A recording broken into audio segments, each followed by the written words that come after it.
भाजपा विजयी होताच मराठी माणसांवरती हल्ल्याला सुरुवात. संजय राऊतांचा गंभीर आरोप. प्रचंड बहुमत मिळूनही गेल्या आठवड्यापासून महायुतीला सरकार स्थापन करता येत नसल्याबाबत खासदार संजय राऊत यांनी पुन्हा एकदा भाजपला चिमटा काढला आहे. त्यांनी भाजप सत्तेवर आल्यापासून मुंबईत मराठी माणसावरती हल्ले वाढल्याचा घणाघात केला आहे. त्यांना गुजराती मारवाडी बोलल्यास सक्ती करण्यात येत असल्याचा आरोप त्यांनी केला आहे.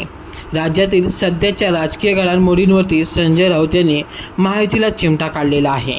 प्रचंड बहुमत मिळून सुद्धा महायुतीला सत्ता स्थापन करण्यास वेळ लागत असल्याबाबत त्यांनी भाजपवरती निशाणा साधला आहे. त्यांनी राज्यात सुरू असलेल्या नाराजी नाट्याला दिल्लीचे बळ असल्याचा आरोप केला आहे. तर राज्यात भाजपा विजयी झाल्यापासून मुंबईत मराठी माणसांवरती हल्ले वाढल्याचा आरोप केला आहे. मराठी माणसांना गुजराती मारवाडी बोलण्यास सांगण्यात येत असल्याचे ते म्हणाले. त्यांनी राज्यातील घडामोडींवरती भाजपवर घणाघात केला आहे. सरकार स्थापनेचा खेळखंडोबा. महाराष्ट्रात सरकार स्थापन करणे हा खेळखंडोबा होऊन बसल्याची टीका संजय राऊत यांनी केली आहे. इतकं प्रचंड बहुमत मिळून देखील त्यांनी सत्ता अजून स्थापन केली नाही. मुख्यमंत्री कोण होणार हे ठरलेलं आहे, मात्र मुख्यमंत्री पदासाठी काटेकी टक्कर सुरू आहे. बहुमत मिळून भाजप वेळेवर सरकार स्थापन करू शकत नाही.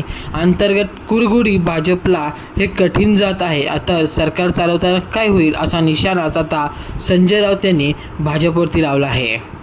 मराठी माणसांवरती हल्ला होत असल्याचं सुद्धा संजय राऊत म्हणाले आहेत. भाजपाचा विजय झाल्यापासून मराठी माणसांवरती हल्ले सुरू आहेत. मराठी बोलू नका, मारवाडी गुजराती बोला अशा धमक्या येत आहेत. मराठी माणसाला उचलून आणण्याच्या धमक्या दिल्या जात आहेत. देवेंद्र फडणवीस यांच्या आजूबाजूचे उपरे अशा धमक्या देत आहेत असा घणाघात संजय राऊत यांनी केला आहे. राज्यात सुरू असलेलं हे चित्र अत्यंत गंभीर आहे. मुंबई मराठी माणसांच्या रक्तातून तयार झालेली आहे. आम्ही मराठी माणसाच्या हक्कासाठी लढत आहोत. मराठी खपवून घेतलं जात नाही अशा धमक्या दिल्या जात आहेत. राज्याची कशी लूट होईल याचा ट्रेलर आम्ही 8 दिवसांपासून पाहत आहोत असा टोला संजय राऊत यांनी लगावला आहे. जिंकल्याचा आनंद साजरा करू द्या. त्यांनी महायुतीच्या आझाद मैदानावरील शपथविधी सोहळ्यावर पण चिमटा काढला. हा राज्याचा ग्रँड सोहळा आहे. परदेशातून कोणी बोलवत आहेत का हे पाहावं लागेल असा मिश्किल टोला त्यांनी हाणला. ते जिंकले आहेत, त्यांचा आनंद त्यांना साजरा करू द्या असा चिमटा देखील राऊत यांनी काढला आहे. हरण्याची कारण मीमांसा काय? ह्या विधानसभा निवडणुकीत महाविकास आघाडीला कामगिरी बजावता आली नाही, त्याबद्दल त्यांनी मत व्यक्त केलं. महाविकास आघाडीला दोष देण्याचा प्रश्न येत नाही. आमच्यात काही चुका झाल्या असतील, पण आमचा निवडणूक एकोपा होता. निवडणुका का हारलो हे आता हळूहळू समोर येत आहे. महिला खासदारांनी केलेली तक्रार हा काँग्रेसचा अंतर्गत विषय आहे.